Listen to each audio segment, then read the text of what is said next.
Hi everyone, hello. My name is Aanchal Arora and I welcome you all to my YouTube channel, The Chem Squad.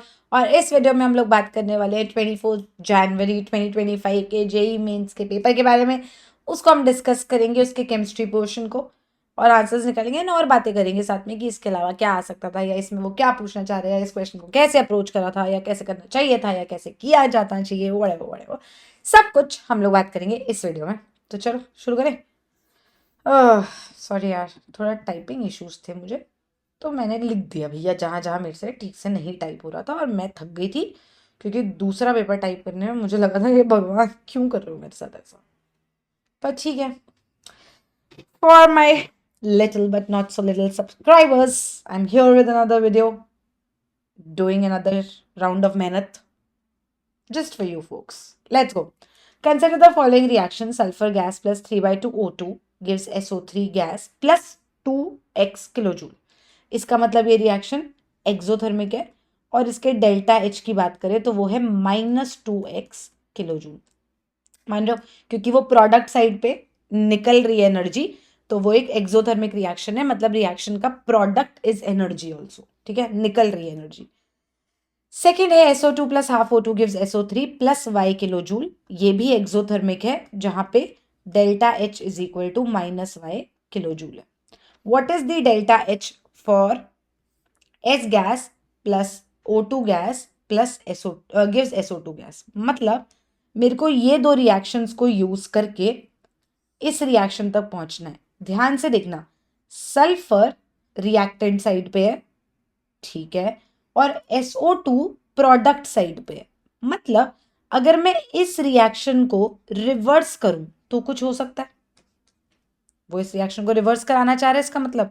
तो देखते हैं, पहले reaction को as it is रखिए कि मुझे रिएक्टेंट साइड पे ही सल्फर चाहिए।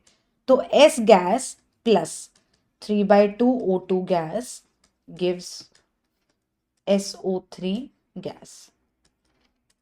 ठीक है जी, SO2 गैस वाला रिएक्शन था, पर मैं इसको उल्टा करने वाली हूं। तो मतलब मैं लिखने वाली हूं SO3 रिएक्टेंट साइड पे gives SO2 plus half O2। SO3 gas,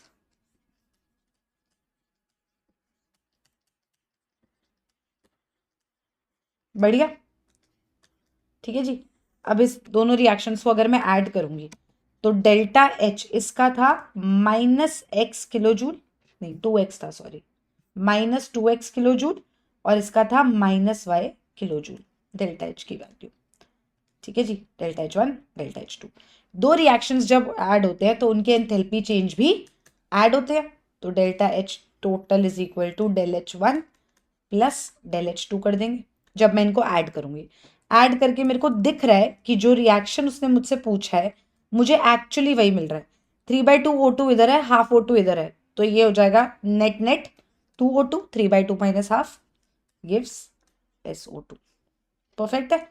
और डेल्टा H कितना हो जाएगा, दिस प्लस दिस, मतलब -2x। ओहो, ये प्लस y हो गया। ओहो ओहो, रुको रुको रुको, ये रिएक्शन अगर मैंने रिवर्स किया है और इस रिएक्शन के लिए डेल्टा H था -y, तो जब मैंने इसको रिवर्स किया है तो डेल्टा H हो जाएगा +y। ठीक है ठीक है ठीक है ठीक है, एडिट मत करवाना यार, ठीक है ना, ठीक है ना, ठीक है। तो -2x plus y would be the delta H for the final reaction, मतलब y -2x is the answer. तो देखते हैं ऑप्शन कहाँ गए, चल जा। यह ऑप्शन डी तुम्हें दिख नहीं रहा है, पर मैं दिखाती हूँ इसको जूम करके। y -2x।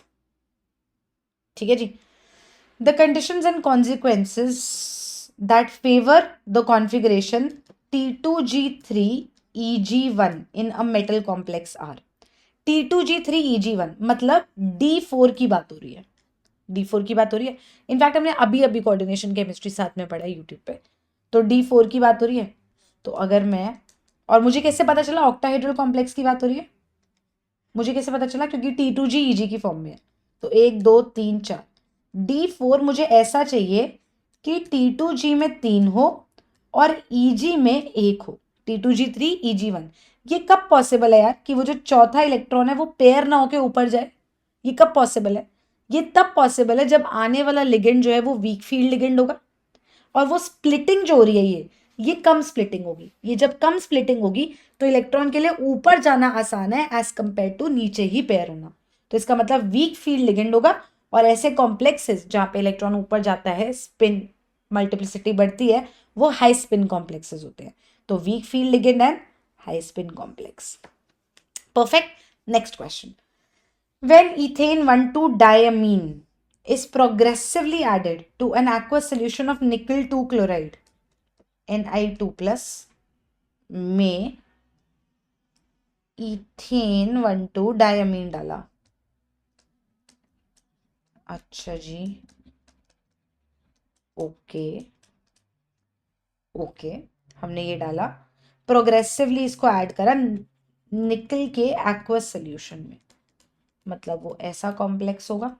ओ निकल 2 क्लोराइड, हाँ तो ठीक है ना, ये होगा।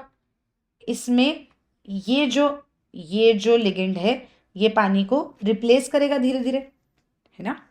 लिगेंड रिप्लेसमेंट या लिगेंड सब्स्टिट्यूशन रिएक्शन होगा। और इस लिगेंड सब्स्टिट्यूशन रिएक्शन में कलर कैसे चेंज होगा? पहले जो निकल क्लोराइड का कलर होगा Ni2 प्लस जो आयन होती है उसका जो कलर होता है एक्वा सोल्यूशन में वो ग्रीन होता है, तो शुरू ग्रीन से होगा, राइट। एंड फाइनली जो ये कॉम्प्लेक्स बनेगा थ्राइस 2 पॉजिटिव, इसका कलर क्या होगा? इसका कलर है वायलेट, तो वायलेट तक जाएगा, ठीक है। तो ग्रीन से वायलेट की तरफ जाना है, तो पहले पेल ब्लू होगा, फिर ब्लू होगा, फिर वायलेट होगा। अब मैम मुझे कैसे पता चला कि वो वायलेट तक जाएगा? मतलब मैक्सिमम वो लास्ट में ब्लू तक नहीं जाएगा, वो लास्ट में वायलेट तक जाएगा। तुम ये मानोगे कि जो ईएन है वो स्ट्रॉन्गर लिगेंड है, स्ट्रॉन्गर लिगेंड है, ठीक है, स्ट्रॉन्गर लिगेंड है। In fact strongest out of these all जो भी हम जिनकी बात कर रहे हैं, तो पानी से तो बहुत ही ज्यादा है, तो पानी में वो ग्रीन कलर दिखा रहा है, हमने ये पढ़ा हुआ है कलर सर्कल वाली चीज, ठीक है। अब सुनो ध्यान से, जब वो ग्रीन से शुरू कर रहा है, ग्रीन कलर दिखा रहा है, ग्रीन कलर दिखा रहा है, इसका मतलब वो रेड की वेवलेंथ अब्सॉर्ब कर रहा होगा और वो इवेंचुअली ग्रीन दिख रहा होगा। अब उसके बाद हमें ये पता है कि जब स्प्लिटिंग बढ़ती रहती है, जब स्प्लिटिंग बढ़ती रहती है तो वो ज़्यादा स्ट्रॉन्गर वेवलेंथ अब्जॉर्ब करता है, क्योंकि इलेक्ट्रॉन को नीचे से जब ऊपर जाना होता है तो एनर्जी गैप बढ़ने की वजह से, एनर्जी गैप बढ़ने की वजह से वो ज़्यादा एनर्जी की लाइट अब्जॉर्ब करता है, मतलब वो कम वेवलेंथ की लाइट अब्जॉर्ब करता है। ज़्यादा एनर्जी कम लैम्डा, ठीक है। तो वो रेड के बाद ऑरेंज अब्जॉर्ब करेगा। जब वो बेटा ऑरेंज अब्जॉर्ब करेगा, क्योंकि स्प्लिटिंग बढ़ रही है, धीरे धीरे रिप्लेस हो रहा है ना, पहले दो एक्वा जो हैं वो एक ईएन से रिप्लेस हुए हुए तो एक स्ट्रॉन्ग आया, तो धीरे धीरे थोड़ा सा गैप बढ़ा, मतलब मान लो पहले गैप इतना था तो थोड़ा सा बढ़ा, थोड़ा सा बढ़ा तो एनर्जी गैप बढ़ा, ज्यादा एनर्जी की लाइट अब्जॉर्ब करेगा तो उसके कॉरेस्पॉन्डिंग कलर को रिफ्लेक्ट करेगा। तो अगर ऑरेंज अब्जॉर्ब करेगा रेड के बाद, धीरे धीरे शुरू हो रहा है ना, तो ब्लू दिखाने लगेगा। फिर तुमने और रिप्लेस करा तो वो पेल ब्लू से ब्लू की तरफ जाएगा जब नेक्स्ट दो H2O रिप्लेस हुए। फिर जब फाइनल दो H2O रिप्लेस हुए और 3 EN आके लग गए तो फिर वो स्प्लिटिंग बहुत ज्यादा बढ़ जाएगी एंड वो येलो की वेवलेंथ अब्जॉर्ब करने लगेगा और दिखाने लगेगा कॉरेस्पॉन्डिंग वायलेट, ठीक है जी। तो ऐसे लॉजिकली भी पहुंच सकते थे, पर कलर्स याद रखोगे तो सही भी है, कोई दिक्कत नहीं है। नेक्स्ट क्वेश्चन, यहां बोला है एनिलीन से मुझे एनिलीन के पैरा पोजिशन पे ब्रोमो चाहिए, ठीक है, मुझे कन्वर्जन करनी है, कौन से रिएजेंट्स बेस्ट रहेंगे। यार एनिलीन का क्यूरियस केस याद है कि एक तो वो फ्रीडल क्राफ्ट रिएक्शन तो बढ़िया तरीके से देता ही नहीं था, क्योंकि भाई वो कैटलिस्ट से रिएक्ट करने लग जाता था AlCl3 से, कि ये हम तो लुइस एसिड से रिएक्ट करेंगे, हमारे पास लून पेयर है, ठीक है। एक इसका हमने देखा था कि इसमें जब नाइट्रेशन करते थे तो नाइट्रेशन में भी बड़ी प्रॉब्लम हो रही थी, क्योंकि ये मेटा प्रोडक्ट देने लगता था वहां पे, तो इसके कुछ वियर्ड केसेस थे। ऑल्सो जैसे फिनॉल में ब्रोमीन वाटर डालते थे तो 2,4,6 tri nitro try bromo phenol मिलता था, क्योंकि वो बहुत ज्यादा डायरेक्टिंग है। ऐसे ही एनिलीन के लोन पेयर भी इस रिंग को इतना ज्यादा एक्टिवेट कर देते थे कि अगर मैं डायरेक्टली ब्रोमिनेशन करती तो वो इसके दोनों ऑर्थो और पैरा पोजिशन पे ब्रोमो दे देता, डायरेक्ट ब्रोमिनेशन से, ठीक है। और अगर मैं कुछ कंडीशंस कंट्रोल करती तो हो सकता है ये ब्रोमीन के साथ आने वाले कैटलिस्ट जो FeBr2 ले लो या AlBr3 ले लो, उसके साथ कुछ थोड़े से चीजें रिएक्ट करने लग जाता, कुछ भी कर सकता था। लेकिन इसका ये पक्का था कि ये इतना रिंग को एक्टिवेट करता है, ये इतनी ज्यादा लोन पे अपनी इलेक्ट्रॉन डेंसिटी डोनेट करता है प्लस आर इफेक्ट से, कि रिंग इतने अच्छे से ऑर्थो पैरा पोजिशन पे एक्टिवेट हो जाती थी कि तीनों जगह पे ब्रोमीन लगने के चांसेस बहुत थे। पर मुझे चाहिए सिर्फ और सिर्फ पैरा पे ब्रोमीन लगे, ठीक है। उसके लिए मुझे इसको लेस एक्टिवेटेड बनाना है, क्योंकि अभी तो ये बिल्कुल पूरी तरह एक्टिवेटेड है कि लाओ लाओ ब्रोमीन लाओ, तीनों जगह लगा देंगे, बढ़िया। हम कह रहे भाई शांत हो जा, सिर्फ पैरा पे ब्रोमीन चाहिए। तो कह रहा है फिर मेरी एक्टिविटी कम करो, क्योंकि मैं तो इलेक्ट्रॉन डेंसिटी पूरी की तरह डोनेट करूंगा बेंजीन रिंग में, मैं तो ऑर्थो पैरा ऐसे एक्टिवेट करता हूँ। तो हम इसके केस में अगर आपको याद होगा कि क्योंकि इसके ऐसे नाटक होते थे, तो हम इसको लेस एक्टिवेट करने के लिए या तो इसका ट्रीटमेंट किसी एस्टर से करते थे या तो एनहाइड्राइड से करते थे। Just reminding you what used to happen. तो किसी से भी करो तो ऐसा होता था कि ये न्यूक्लियोफिलिक सब्सटीट्यूशन रिएक्शन देता था, या तो यहाँ एस्टर से रिएक्ट करता है या एनहाइड्राइड से, दोनों ही केसेस में ये अमाइड देता था। अब इसका ये अमाइड बनाने से अपन को फायदा क्या होता है? इसका ये अमाइड बनाने से अपन को ये फायदा होता है कि ये जो लोन पेयर है, ये जो इलेक्ट्रॉन डेंसिटी है, ये पूरी तरह बेंजीन रिंग में इन्वॉल्व नहीं है। अब इसकी दो ड्यूटीज हैं कि भाई तुझे इधर भी रेजोनेंस करना है और तुझे इधर भी रेजोनेंस करना है। तो जितनी ताकत से एनिलीन के केस में नाइट्रोजन के लोन पेयर बेंजीन रिंग में इलेक्ट्रॉन डेंसिटी डोनेट कर रहे थे प्लस आर इफेक्ट से, उतनी ताकत से इस अमाइड के केस में नहीं करेंगे, क्योंकि उसको दोनों जगह देखना है भाई, उसको इधर भी रेजोनेंस में इन्वॉल्व होना है इधर भी, तो वो इंटेंसिटी कम हो गई, तो उतने तगड़े तरीके से अब ये रिंग एक्टिवेटेड नहीं है, ठीक है। तो ऐसे केस में या तो ऑर्थो प्रोडक्ट मिलेगा या तो पैरा। एंड हमें पता है मेजर कौन सा होगा, क्या लगता है? पैरा, क्योंकि ये खुद इतना बल्कि है, इसके ऑर्थो पे स्टेरिक इफेक्ट्स की वजह से लोग आना नहीं चाहेंगे, कहेंगे भाई नीचे बैठ जाते हैं पैरा पोजिशन पे, ये भी तो एक्टिवेटेड है, राइट।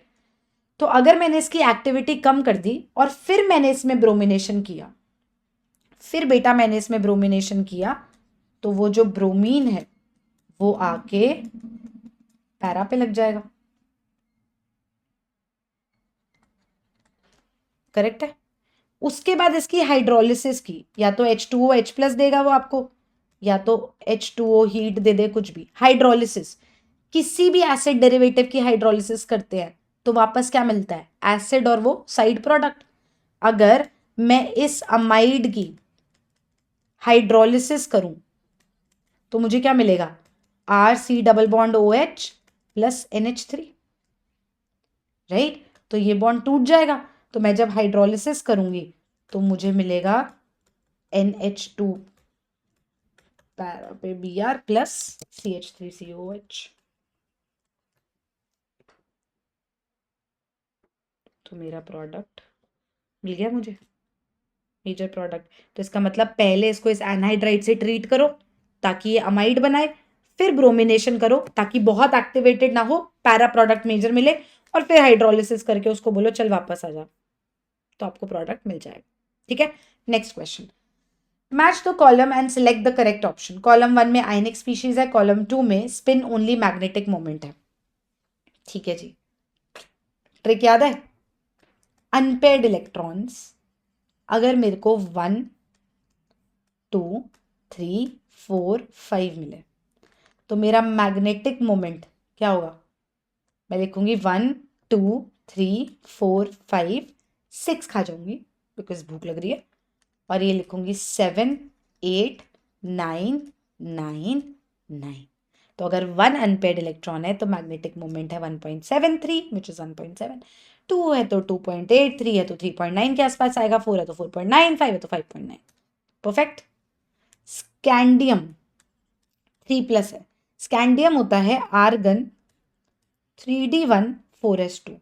तुमने ये तीनों इलेक्ट्रॉन उड़ा दिए, +3 दिया ना तुमने उसको ऑक्सीडेशन स्टेट, तुमने उड़ा दिए तीनों इलेक्ट्रॉन्स, और जैसे ही तुमने तीनों इलेक्ट्रॉन्स उड़ाए इसके पास 0 अनपेयर्ड इलेक्ट्रॉन है, तो मैग्नेटिक मोमेंट हो गया 0। तो ए का जी क्यू है, तो आंसर या तो सी है या तो डी है। आगे देखते हैं, Ti2+। टाइटेनियम क्या होता था यार? टाइटेनियम होता था argon 3d2 4s2।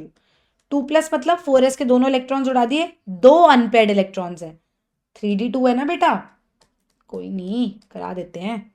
2 unpaired electrons मतलब 2.8, ढूंढो भैया 2.84 मिल गया। तो बी का है पी, बी का है पी। V2+, वैनेडियम क्या होता था, आर्गन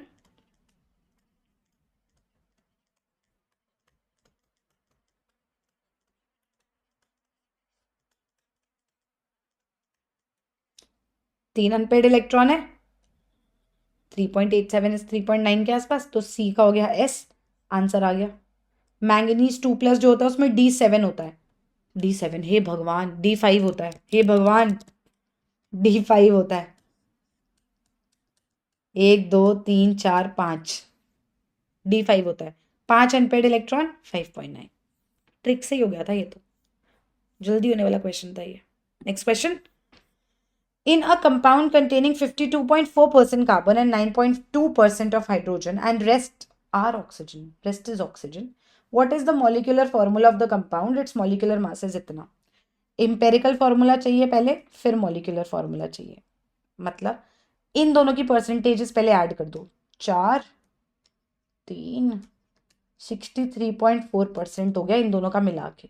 तो परसेंटेज ऑक्सीजन कितना हो गया, 100 में से 63.4 माइनस करेंगे, 9 में से 3 गए कितना होता है, 6 ही होता है, और 9 में से 6 गए तो 3 होता है, तो 36.6% ऑक्सीजन है इसमें। ठीक है, कैसे करते थे भाई, डब्बा बनाओ डब्बा, ओ भैया डब्बा बनाए। एलिमेंट कार्बन हाइड्रोजन ऑक्सीजन, 3 लोग हैं। अगर परसेंटेज कॉम्पोजिशन के अकॉर्डिंग चले, अगर मेरे पास 100 ग्राम कंपाउंड होता, 100 ग्राम कंपाउंड, तो उसमें 54.2 ग्राम कार्बन होता। 100% में से 54.2% कार्बन है, तो अगर मैं 100 ग्राम कंपाउंड लेती तो मेरे पास उसमें 54.2 ग्राम्स कार्बन होता, 9.2 ग्राम्स हाइड्रोजन होता है, 36.6 ग्राम्स ऑक्सीजन होता।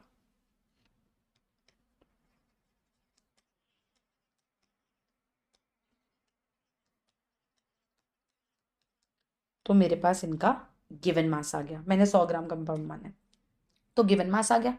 अच्छा, फिर हम निकालते थे मोल्स। मोल्स कैसे निकालते थे, given mass by molar mass. जो देखो मैं तो कैलकुलेटर से करूंगी क्योंकि मैं टीचर हूँ, मेरा मन नहीं है सॉल्व करने का। बाकी लोग भी कैलकुलेटर से करते हैं, पहले रट के आते हैं और फिर वहां पे से दिखाते हैं, ये तो ऐसे, ये इतना आ जाएगा, सब कैलकुलेटर से करते हैं। क्लेम नहीं कर रही हूँ मैं, मुझे ऐसा लगता है क्योंकि मैं आलसी हूँ ना, मुझे लगता है बाकी लोग भी होंगे ही, केमिस्ट्री पढ़ानी है यार, मैं क्यों करूँ ये सब, why me, I don't want to. और मैं इसलिए बोल रही हूँ कि मैं साथ साथ कैलकुलेट कर रही हूँ। 5 पॉइंट, ओहो, देखो कैलकुलेट करके भी देखो, नकल के लिए भी अकल चाहिए भैया। ये तो 9.2 ही होगा, ये तो नहीं करूँगी, इतना आता है मुझे।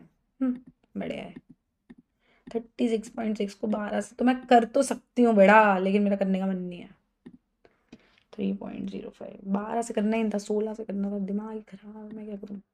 36.6 डिवाइडेड बाय 16, 2.287। उसके बाद मोल्स आने के बाद सिंपलेस्ट रेशो निकालते हैं, मतलब जो सबसे छोटा होता है उससे सबको डिवाइड कर देते हैं, है ना, ये आ जाएगा। तो ये ऑलमोस्ट 2 है, ये ऑलमोस्ट 4 है, ये तो 1 ही है। तो सिंपलेस्ट रेशो क्या आ जाएगी एटम्स की, C2H4O1, और ये आ जाएगा empirical formula. Empirical formula mass निकालेंगे फिर, 2 × 12,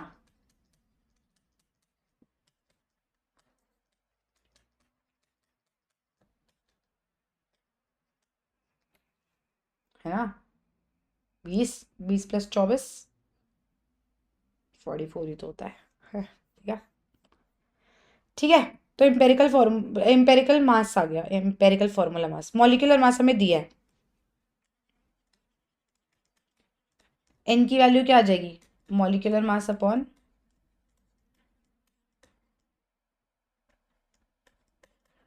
एन की वैल्यू आ गई 3, तो ये आ जाएगा C2H4O इंटू 3 कर देंगे तो C6H12O6, C6H12O3, सॉरी C6H12O3। हाँ तो मैंने बोल दिया ना, ठीक। ऐसा होता है जब बहुत देर तक काम करते रहो तो ये सब चलता है यार। मार्क थोड़ी कर दिया था मैंने, पता चल गया था मुझे गड़बड़ करी है मैंने।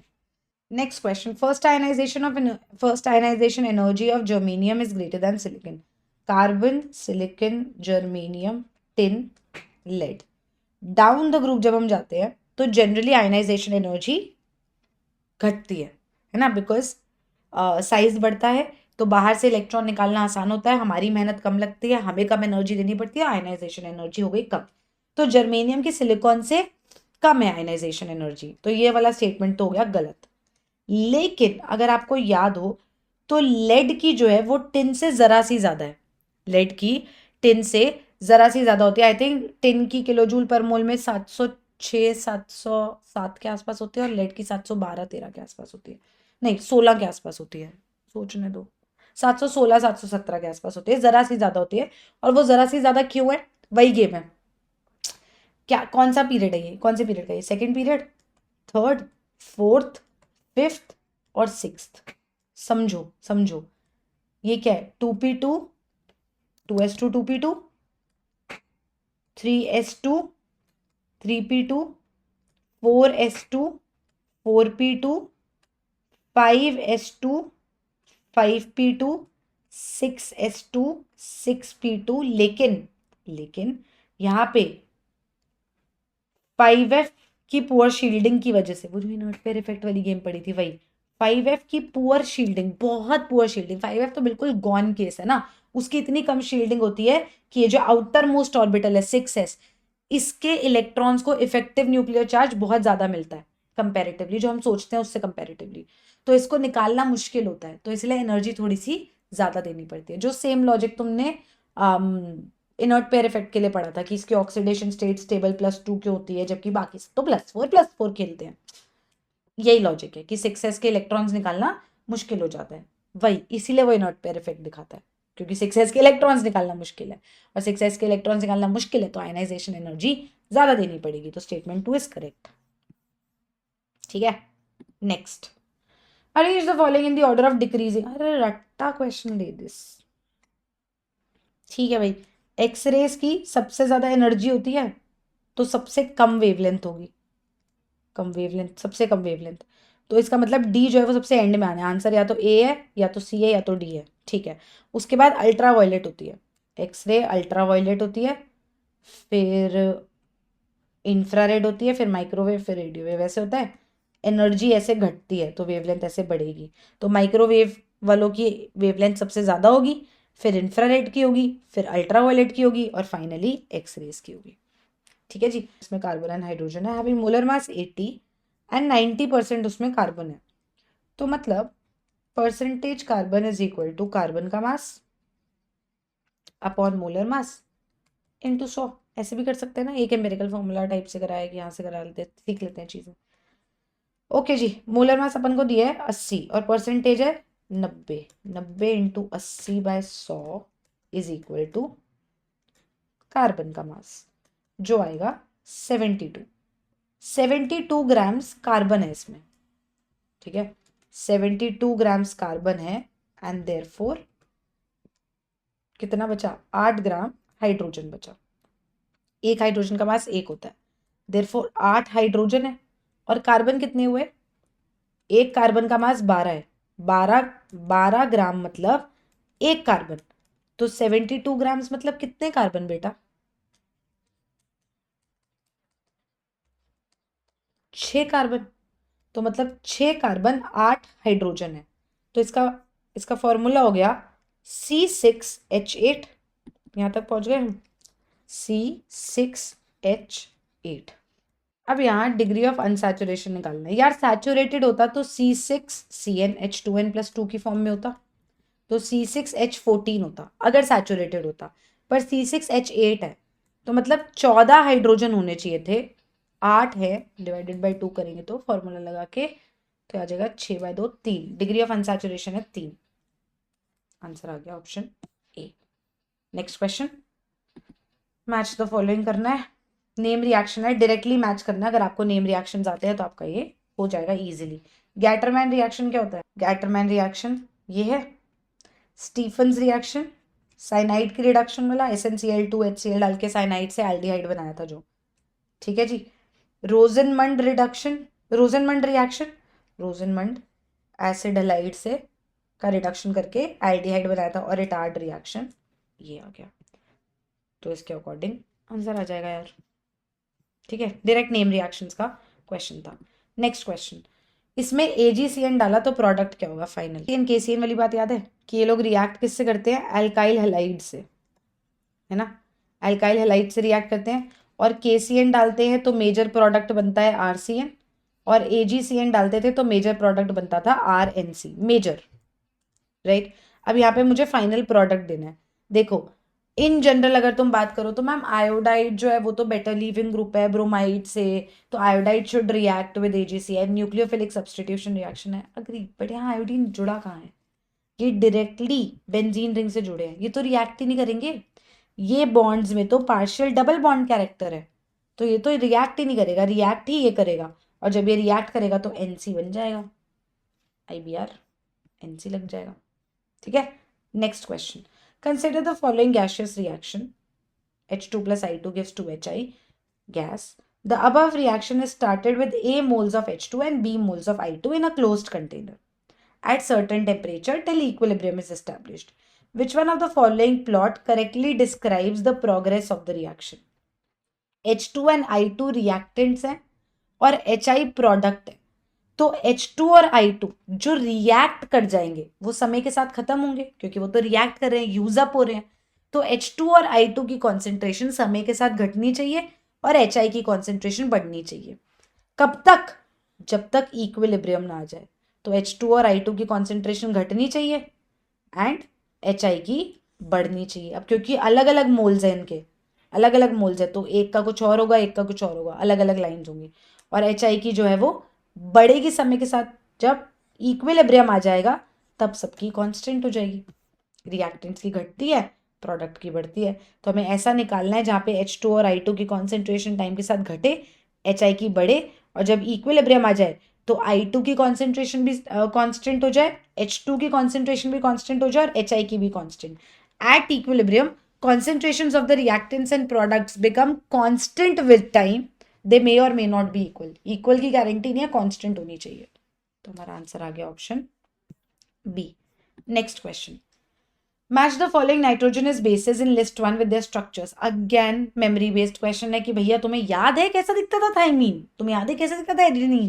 तो एडेनिन तो ये था, थाइमीन ये था, ये यूरासिल ये था, साइटोसिन ये था। बस ये याद होना चाहिए था, इसके अकॉर्डिंग आंसर आ जाता। इनमें से कितने sp and sp2 hybridised carbon है ये बताना है। sp हाइब्रिडाइज्ड कार्बन, एक एग्जांपल ले लेते हैं खुद को समझाने के लिए कि हमें क्या देखना है। ये कार्बन sp हाइब्रिडाइज्ड है, मतलब एक ऐसा बॉन्ड, एक ऐसा कार्बन जो 2 सिग्मा बॉन्ड बना रहा है और 2 पाई बॉन्ड बना रहा है। मतलब 2 सिग्मा बॉन्ड अगर मुझे दिख गए और 2 पाई दिख गए तो मतलब ये sp हाइब्रिडाइज्ड कार्बन है। और sp2 हाइब्रिडाइज्ड कार्बन, एग्जाम्पल ले लो ना, खुद को सिखाओ भाई। एल्कीन में पक्का sp2 होता है, ये sp2 में 3 सिग्मा बॉन्ड मुझे दिखने चाहिए, तो sp2 हाइब्रिडाइजेशन आ गई। तो 3 सिग्मा बॉन्ड होंगे तो ये sp2 हो जाएगा। अब पहला कार्बन देखते हैं, ये है पहला कार्बन। ये कार्बन एक सिग्मा बॉन्ड दिखा रहा है मैम, और तो दिखाई नहीं रहा, तो ये sp हो गया क्या? जब नहीं दिखा रहे तो हाइड्रोजन मानो ना, तो ये तो sp3 हाइब्रिडाइज्ड है। बीच वाला कार्बन 2 सिग्मा बना रहा है और 2 पाई, नहीं ये गलती है। जब डबल बॉन्ड होता है तो 1 सिग्मा 1 पाई होता है, तो ये एक सिग्मा, दूसरा सिग्मा, तीसरा सिग्मा बॉन्ड बना रहा है, ये sp2 हाइब्रिडाइज्ड है। तो sp2 हाइब्रिडाइज्ड में ग्रीन से मार्क कर रही हूँ, ये पहला आ गया। नेक्स्ट कार्बन पे चल गए हम।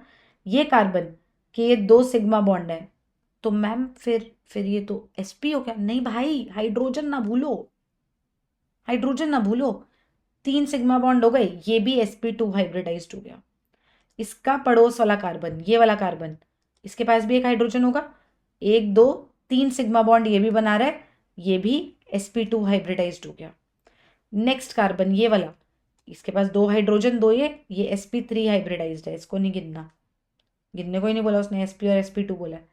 नेक्स्ट कार्बन ये वाला है, इस कार्बन को ध्यान से देखो तो ये एक सिग्मा बॉन्ड यहां बना रहा है, एक सिग्मा बॉन्ड यहां बना रहा है, हर कार्बन टोटल 4 बॉन्ड तो उसके दिखने चाहिए, बाकी 2 बॉन्ड ये रहे, 2 सिग्मा 2 पाई अगर बना रहा है तो ये sp हाइब्रिडाइज्ड है, पिंक से फर्स्ट हमें sp हाइब्रिडाइज्ड मिल गया।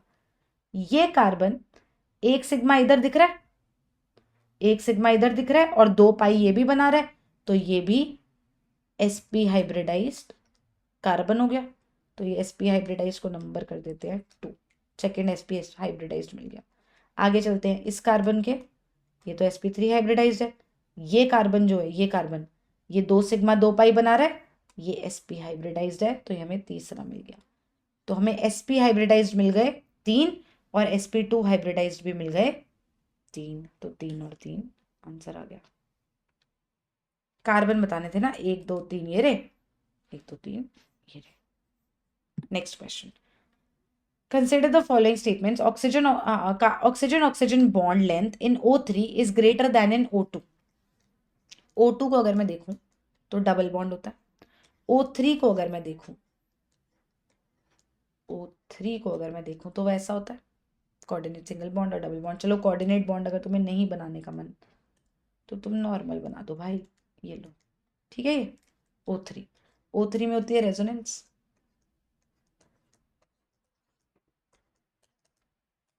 जिसका मतलब है हर में डबल बॉन्ड कैरेक्टर, ठीक है। अब ये एक्चुअल डबल बॉन्ड है, ये पार्शियल डबल बॉन्ड है। सिंगल बॉन्ड की लेंथ सबसे ज्यादा होती है, फिर पार्शियल डबल बॉन्ड, फिर actual double bond.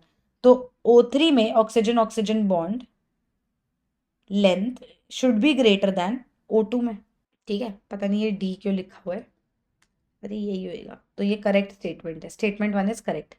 OO bond order in O3 is 1.5 which is true, 1 और 2 के बीच का है, 1.5 है because of resonance, while here the oxygen OO bond order is 2, ये भी सही है, both statement 1 and statement 2 are correct. Next question, in the Carius method of estimation of halogen, कल Carius method of estimation of sulfur था, आज halogen है, 0.25 grams of organic compound gave 0.16 grams of AgBr, percentage bromine बताना है। तुम्हें Carius method नहीं आता, नहीं आता, तुम्हें चाहिए भी नहीं। AgBr का अगर 1 मोल होगा उसमें 1 मोल ही ब्रोमीन होगा, Br है ना, ये टूटेगा AgBr, तो ये Ag प्लस और Br माइनस देता है, एक AgBr एक ही Br माइनस देगा, तो 1 मोल AgBr में 1 ही मोल Br होगा। तो अगर मैं गिवन मास के according number of moles of AgBr निकाल दूं, given mass upon molar mass of Ag भी दिया हुआ है आपको, मोलर मास ऑफ Br भी दिया हुआ है, थैंक यू बोल देना भाई इनको, 108 80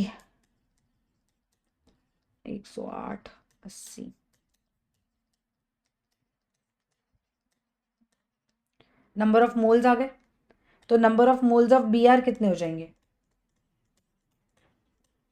मास ऑफ Br कितना हो जाएगा, number of moles into molar mass of bromine is 80, तो इतने ग्राम्स ऑफ ब्रोमीन है। परसेंटेज ब्रोमीन क्या हो जाएगा, उसका क्या मास है डिवाइडेड बाय ऑर्गेनिक कंपाउंड का क्या मास है, 0.25 है शायद, आया पेज नहीं पलट रहा था, 0.25 इंटू 100, सॉल्व वॉल्व करोगे आंसर तुम्हारे सामने आ जाएगा, उस आंसर को लिख देना, ठीक है जी, आंसर आ जाएगा। Next question, let K1 K2 K3 with the rate constants of a reaction and K is equal to K1 K3 under root of K1 into K3 by K2, then find the activation energy of the overall reaction। हमें EA1 EA2 EA3 दिया है, ऐसा question हमने पहले भी किया हुआ है, ठीक है। हमें इफेक्टिव निकालना है, हमें पता है K is equal to under root of K1 K3/K2 है। ठीक है, हमें पता है K is equal to AE⁻ -EA/RT होगा, Arrhenius equation. K1 is equal to A1E⁻ -EA1/RT होगा। K2 is equal to A2E2/RT होगा। और K3 इज इक्वल टू, ठीक है, ऐसे शुरू करते हैं। ओके, हम इसको सब्सटीट्यूट कर देते हैं, AE⁻ -EA/RT, where A is the A effective as well. तो अंडर रूट को raise to the power half लिख दूंगी।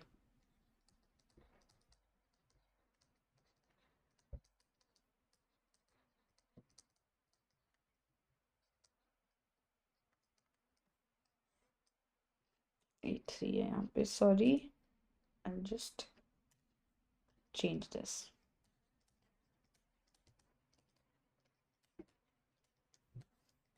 सही जा रहे हैं यहाँ तक? A1 to the power half, A3 to the power half और A2 to the power half को बाहर रख लेते हैं। A इफेक्टिव, A टोटल,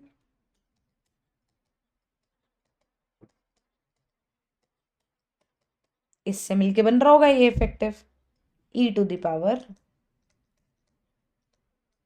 ठीक है, into E to the power upon E to the power, ऐसे लिख दिया। ठीक है जी, राइट। अब एक सेकेंड, पेज ऐड करें। पेज ऐड हो जाओ कर। अब ये A जो है ये इसको इक्वेट हो रहा होगा, और ये वाला पार्ट जो है वो टोटल इसके इक्वल होगा। तो हम इसी को ले, क्योंकि हमें इसी से मतलब है, तो हम इसी को सॉल्व करते हैं। E to the power -EA/RT is equal to E to the power -EA1/RT into E to the power -EA3/RT upon E to the power -EA2/RT raise to the power half. Natural log ले लें दोनों तरफ। अच्छा, तुम्हें ये पता ना, log A to the power some constant x is x natural log of A, ठीक है। And also ln A into B is equal to ln A plus ln B, and ln A/C is equal to ln A minus ln C। Correct है, use करें तो ये हो जाएगा natural log E to the power में आ जाएगा, तो ये लिखो, हम लिखेंगे EA/RT is equal to half of natural log. अच्छा, ऐसे लिख के दिखा दूं क्या? कोई बात नहीं, एक एक्स्ट्रा स्टेप हो जाएगा, पर तुम्हें बात समझ आ जाएगी।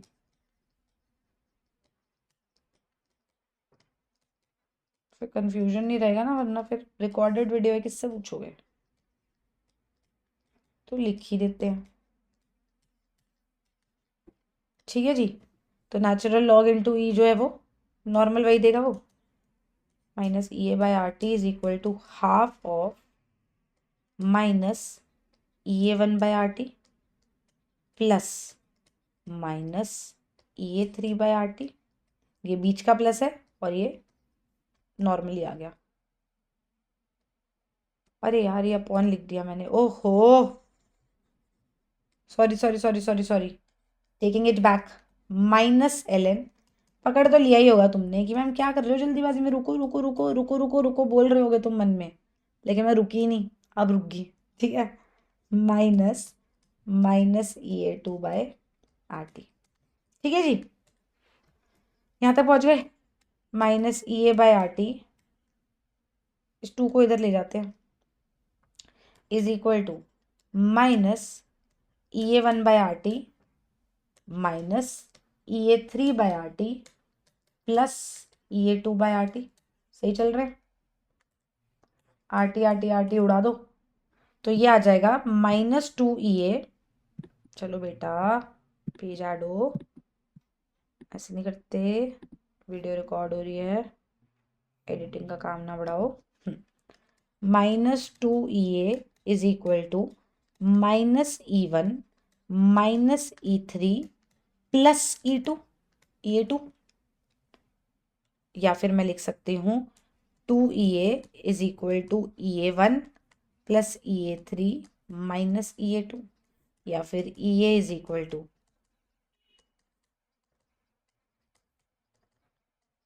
Divided by 2। ठीक है, तो ये कितना आ जाएगा? चलो भैया दिखाओ। 10 plus 60 minus 30 by 2। 10 plus 60 minus 30 upon 2 which is 20 आ जाएगा, जो आंसर है। ठीक है, इसको करने का एक और तरीका, अब शॉर्टकट बताती हूँ। समझाना ज़रूरी था इसलिए समझा दिया है। K1 K3 बाई K2 है ना, K is equal to K1 K3 by K2 की पावर हाफ कर दो इसको। ठीक है, लास्ट टाइम मैंने जब तुम्हें जेई का एक पेपर कराया था तब मैंने तुम्हें बोला था K is equal to K1 K3 by K2 जो है उसके अकॉर्डिंग जो डिनोमिनेटर है उसका EA जो है वो माइनस करना है, इन दोनों का ऐड करना है। तो EA टोटल आ जाता है EA1 plus EA3 minus EA2। यही बताया था, किया हुआ है हमने ये क्वेश्चन। और ये जो पार है ये बस मल्टीप्लाई तो करी है, मतलब EA इज इक्वल टू वही करा है, न्यूमरेटर्स वालों के EA जो है वो ऐड करे हैं, डिनोमिनेटर वाले का माइनस करा है, और होल को पार से मल्टीप्लाई कर दिया है। तो दिस इज डिवाइडेड बाय 2 ही तो आया, तो ये शॉर्टकट हो जाएगा। ठीक है, नेक्स्ट करें। चलो भैया, next question. Successive ionization enthalpies of the element X are given. IE1 दी है, IE2 दी है, I3, I4, I5। Find out the group number of element X। Jump ढूंढना होता था इसमें। We have done such questions in ionization enthalpy. अगर आप यूट्यूब पे भी वीडियो देखोगे तो आपको ऐसे क्वेश्चन जरूर मिलेंगे। आई थिंक मैंने भी X लेके ही किया था। तो उसमें जंप देखना होता है, जहां जंप ज्यादा है मतलब वो वाली ऑक्सीडेशन स्टेट उसकी स्टेबल है। कहने का मतलब X से X प्लस बनाने में मुझे 500 क्या जूल वूल देने पड़े, जो भी था। X प्लस से X2 प्लस बनाने के लिए 600, X2 प्लस से X3 प्लस बनाने के लिए 2000। यहाँ पे 100 का डिफरेंस था, यहाँ पे इतना बड़ा डिफरेंस आया। फिर X4 प्लस बनाने के लिए 2200, इतना डिफरेंस नहीं है। फिर 5 प्लस बनाने के लिए 2600, इतना डिफरेंस नहीं है। सबसे ज़्यादा जंप यहाँ आया, इसका मतलब उसकी स्टेबल ऑक्सीडेशन स्टेट है +2। और +2 स्टेबल ऑक्सीडेशन स्टेट किसकी होती है? ग्रुप 2 एलिमेंट्स की। आंसर आ जाएगा ऑप्शन सी। ये भी अच्छा क्वेश्चन था। ठीक है जी, तो ये शिफ्ट 2 डिस्कस हो गया। और कोई दिक्कत तकलीफ दुख परेशानी है प्लीज़ कमेंट सेक्शन में बताना। और प्लीज़ वीडियो को लाइक कर दो, अगर नहीं कर रहे हो तो थोड़ा आलस कम दिखाओ और कमेंट सेक्शन में बताओ कैसा लग रहा है वीडियोस देख के। देखो मैं सब कमेंट्स का रिप्लाई करती हूँ बिकॉज वो मुझे मोटिवेट करते हैं to go ahead and start with the next video. तो मेहनत लग रही है, प्लीज़ कमेंट सेक्शन में बताना बातें समझ आ रही हैं कि नहीं। Why do I not discuss it the usual way में? क्यों बस आंसर बता के सोल्यूशन नहीं बता रही? क्योंकि I want you to understand the psychology behind the question also, कि कैसे अप्रोच करना चाहिए, क्या शॉर्टकट लग सकता है, कहाँ पे दिमाग लगाना ज़रूरी है, कहाँ पे किस चीज़ को फॉलो करना ज़रूरी है, ताकि जो लोग प्रिपेयर कर रहे हैं उनको आगे कोई गलती की गुंजाइश ना हो। ठीक है, चाहे आप जेई के लिए प्रिपेयर कर रहे हो चाहे नीट के लिए प्रिपेयर कर रहे हो, प्लीज़ प्लीज़ इन पेपर्स को ज़रूर फॉलो करना। केमिस्ट्री के क्वेश्चंस होते हैं, सिमिलर ही आते हैं। ठीक है जी, and subscribe to the channel if you haven't already. अगर कर लिया तो तुम्हें पता है क्या करना है। I will see you in the next video. Bye.